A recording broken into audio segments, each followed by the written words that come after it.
Welcome back into the Sports Source. This segment brought to you by A.G. Hines Company. Hey, you've heard me talk about the cutting-edge building materials you can find at A.G. Hines Company right in downtown Knoxville. Well, here's an example. Take a look at this. This home, the only one left standing in its beachfront neighborhood after a hurricane ripped through Mexico Beach, Florida a few years ago, it was built with Nudura insulated concrete forms, which you've heard me talk about. These are like Lego blocks, and they're incredibly sturdy the way they lock together. Energy efficient, and as you can see, incredibly sturdy, even in the face of a hurricane-force storm that comes through there. That's just one of the many, many new and cutting-edge materials, building materials that you can find at A.G. Hines Company. Yes, they've been around for more than 100 years, but let me tell you, the stuff that they have on sale there that can help you with your building project, it is futuristic, man. A.G. Hines Company. Get down there and see them this week. Okay, let's take a look here at Tennessee's all-SEC picks, only 4 of them. Brew McCoy made the second team at wide receiver. Quarterback Joe Milton was third-team quarterback, actually tied with Will Rogers. They both were listed as third-team quarterback down at Mississippi State. Javonte Spraggins and Cooper Mays, both third-team from Tennessee's offensive line. That is it. So let's take a look at the all-SEC picks by team. Alabama, 16. Georgia, 16. LSU, 10 guys. Texas A&M, Auburn, South Carolina, Missouri, all more than Tennessee. Arkansas, Mississippi State, as many as Tennessee. Boy, Florida with 3. I don't know the last time you would have guessed that. But let's take a look. Let's do this even one further. First team all-SEC picks. Georgia 11, Alabama 6. Look at all these. Tennessee 0. Here's my question. You're seeing haves and have-nots there, okay? You are clearly in the have-not category in terms of overall talent. So, Jimmy, what gives? You mentioned the great job Josh Heupel has done. Are people putting all their eggs in the Heupel basket? Are they just buying into, they don't see a lot of talent there, so they're buying into it's the system, it's the coach? Or are there other answers out there? Ryan said it earlier that the media doesn't usually get it right. When they come to predicting teams, they didn't get it right on this one either. As far as I'm concerned, excuse me, I voted for each of the 4 from Tennessee. There were 2 players from Tennessee that I voted on defense too. Amari Thomas, the defensive tackle, and Aaron Beasley at linebacker. Yep. But here's the other way to look at it, in my opinion. Yeah. I think Tennessee is in the top 3 in the SEC among receivers. I think they're in the top 4 or 5 with running backs. I think they're the top 3 with quarterback. So when I look at it, I look collectively at their talent. I don't buy that Tennessee's talent is that poor, yeah. Right. I would only put 4 teams in the SEC ahead of Tennessee overall talent-wise. All right.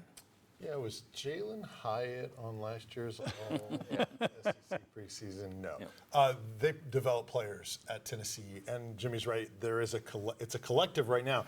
Look, I expect some guys to elevate at that wide receiver position, maybe more than one. Brew McCoy is a guy that got second team. But I think you're going to see a lot of those guys elevated because they've been developed and they're younger. So there's maybe not the name recognition that maybe some others have for some veteran guys. And then, on defense, they're limited because they give up a ton of points. So people aren't, if they're running through the ballot and just looking for a default name, okay, I'll go with this Alabama guy, or I'll go with this Georgia guy. If you don't know, especially at the line of scrimmage, trust me, there's media that have no idea about offensive linemen. So they're just, Alabama, okay, he's probably good. Georgia, he's probably good. Yeah. And some of that happens to Tennessee as well. This is usually a reflection of, to Vince's point, Jalen Hyatt was not a preseason All-SEC pick last year. It's a reflection of, do you have known stars usually? Right. And Tennessee doesn't have known stars on this team, let's face it. So there's a lot of guys coming back, but not a lot of guys that you would say are household names on this team. It's Joe Milton, guys like Jalen Wright and obviously Brew McCoy are well known to Tennessee fans. Are they well known throughout the country? I wouldn't say quite that. So they got a good amount of respect having Brew McCoy as a second team pick, I thought. Right. But otherwise, yeah, it's a lot of guys that still have to prove themselves in some way or another. I think Dante Thornton and some other guys have a chance to be all-SEC by the end of the year, but they're not household names. They hadn't played it down yet, right? Yeah. In the SEC, so they don't know who he is in a way. Yep. Right. And we were talking about it before we came on the break. The way they do the ballots, John, is interesting. Ryan mentioned Jalen Wright. Jalen Wright was not one of our selections. Yep. Now, you could write one in But guess what?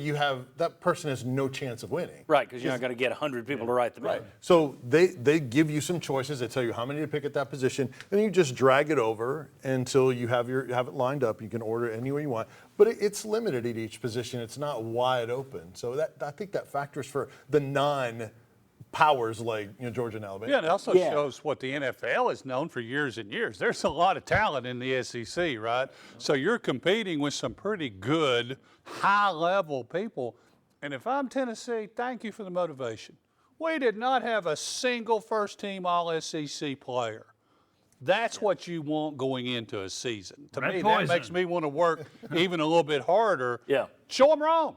Yeah. Yeah, they'll bring that up. Oh, by the way, what did the Vandy voters that voted them all? Yeah. Why How did did he get they pick 0? the players too? Yeah, it doesn't make a lot of sense. Tell them to put their name with their vote and publish it. See who does it. Tennessee did say we're already behind here, but Tennessee did make it clear this week that to a man, we didn't hit our goal last year of winning the SEC East, and the goal this year is to win the East, whatever it takes to get there. Josh Heupel had a comment on their focus, if we can get that up there. We talked about as a football team, teams that hope, teams that believe, and then teams that expect. Teams that expect to win, they find a way to win because of the work they put in during the offseason. Actually, I may not have read that quote close enough. That says Heupel said that last July. So at some point, Josh Heupel said that, whether it was media days last year or this year. Can you tell I was up late last night working on the show? He said it again. Yeah, but the gist is they're talking about the fact that the East is the goal. And I think fans should be happy about that even if you look at it and say last year was a great run for everybody enjoyed it, but to have the team come back and say, we missed our goal, we didn't accomplish it last year, I think that's a good thing. That's a positive. The players are talking about it too. Yeah. That's what I mean, yeah. Yeah. I was almost a little surprised at that because from my perspective, I'm thinking 11 wins, you beat Alabama, you beat Florida, you won a New Year's Day bowl game, and we didn't meet our goals. That caught my attention. Yeah. No, that doesn't mean they're going to meet them this year. Yeah. But I tell you what, a lot of people were taking just what they did last year. Yeah, and I think that's what you want to hear if you're a fan. Right. That kind of response to it, and that's also the kind of attitude that I think ties back into what Chuck was saying. And let's go prove them wrong about the whole. How many people were picked first team? All right. Fans want to hear too. Yeah. All right. When we come back, Joe Milton was the hit of SEC Media Days, but he actually had doubts when he lost the starting job here. We'll talk about that, and also the hype surrounding him. Who was the last Vol player to get this much attention?